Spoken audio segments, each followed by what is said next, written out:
भारत और चीन के बीच पिछले 25 दिनों से ज़्यादा वक्त से तनाव चल रहा है।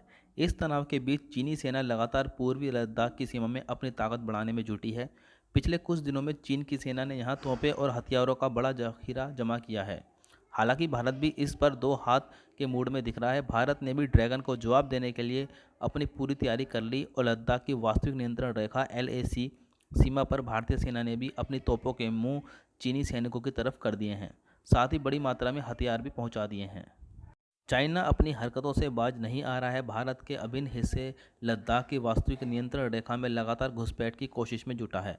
सीमा के भीतर अपनी तरह 30 किलोमीटर की दूरी पर चीन लगातार भारी संख्या में सैनिकों और तोपों की तैनाती बढ़ाता जा रहा है। खास बात यह है कि चीना सेना LAC के पास सैन्य शक्ति के निर्माण में लगी हुई है, जिससे सीमा पर तनाव लगातार बरकरार है।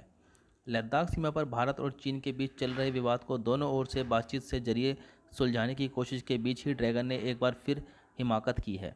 पूर्वी लद्दाख की सीमा में अपनी सैन्य शक्ति में इजाफा कर चीन दोहरा चरित्र दिखा रहा है। एक सैन्य अधिकारी के मुताबिक 25 दिनों से पूर्वी लद्दाख के विवादित क्षेत्रों में चल रहे विवाद के बीच भारत और चीन की सेनाएं सैन्य अड्डों पर भारी उपकरण और तोप या युद्धक वाहनों समेत हथियार प्रणालियों को पहुंचा रहे हैं। उन्होंने बताया कि चीन से मुकाबले के लिए इंडियन आर्मी भी अतिरिक्त जवानों के साथ साथ तोपों जैसे हथियारों को वहां पहुंचा रही है। दरअसल अब तक दोनों ओर से जो बातचीत हुई वो बेनतीजा रही है। पूर्वी लद्दाख क्षेत्र में हर स्थान पर बटालियन और ब्रिगेड स्तर पर भारतीय और चीनी पक्ष एक दूसरे से बात कर रहे हैं और इस बातचीत का फिलहाल कोई नतीजा नहीं निकला है।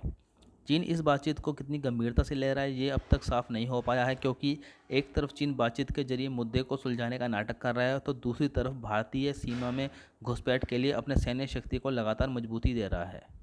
चीनी सैनिक LAC के पास जिन स्थानों पर तैनात थे उनमें से अपने किसी भी जगह से वे अब तक पीछे नहीं हटे हैं। सीमा के अलग अलग जगहों पर भारतीय और चीनी सैनिक लगातार एक दूसरे के सामने खड़े हैं। ऐसी और वीडियोज़ के लिए वीडियो को लाइक और चैनल को सब्सक्राइब जरूर करें। धन्यवाद।